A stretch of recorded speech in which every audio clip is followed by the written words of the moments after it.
ভিন রাজ্যে কাজ করতেন, পরিযায়ী শ্রমিক। আপনি কিভাবে এদেশে এসেছিলেন? আমি তারের নিচ দিয়ে আসলাম। কত টাকা? 10,000 টাকা। কারা নেয় এগুলো?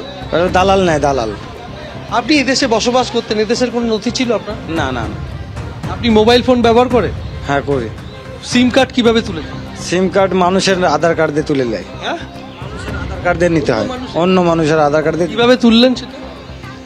সেটা যেরকম এক জায়গায় থাকলে পরে বন্ধুত্ব হয়ে যায়, তাকে বলি ভাই একটা সিম তুলে দেয়, আমি বহুদিন ধরে তোর সাথে আছি, দেখছিস আমার ব্যাপারটা, তখন সে তুলে দেয়। টাকার বিনিময়ে? টাকা দেওয়া লাগে না, যে সে সিম তুলতে যে 300 টাকা লাগে কি 500 টাকা লাগে, সেই টাকাটা ওকে দেওয়া লাগে, বন্ধুত্বের খাতিরে তুলে দেয়। আপনি এদেশে বসবাস করছিলেন এতদিন, কোনো নথি বানাতে পেরেছেন? না না। তাহলে সিম কার্ড ব্যবহার করতেন?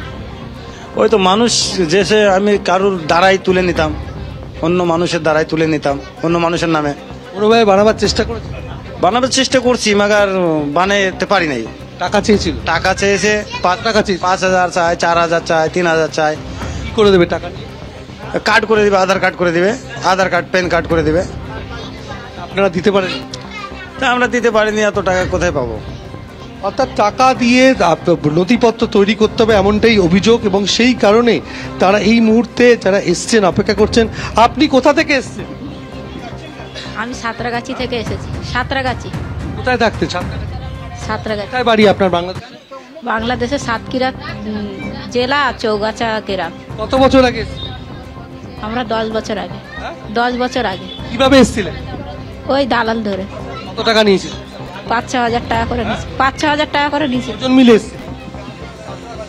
আমরা 2জন এসেছিলাম। ফোন ব্যবহার করতেন? তখন ফোন অত ছিল না। এখন ফোন ব্যবহার করছেন। ফোনে সিম কার্ড কিভাবে তুললেন?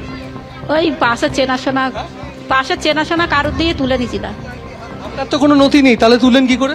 চেনাশোনা কারুর দিয়ে, আমার না, পাশে যে কাজ করতাম পাশে কেউ ছিল, তাদের দিয়ে তুলে নিয়েছি। সাঁতরাগাছিতে থাকতেন, কোনো আধার কার্ড বা ভোটার কার্ড করতে পেরেছেন? না না, করতে পারি না।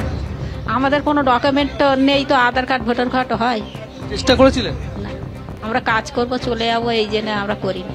চলে যাচ্ছেন কেন? SIR হচ্ছে তাই চলে যাচ্ছে। তারা চলে যেতে বলছে? ভাড়া ঘরে থাকি, ওরা আর থাকতে দেবে না। বাড়িওয়ালা কি বলছে? বাংলাদেশে ঘর আমাদের জানে, ওই জন্য বলছে তোমরা ঘর ছেড়ে দাও। বাংলাদেশি বলে চলে যেতে?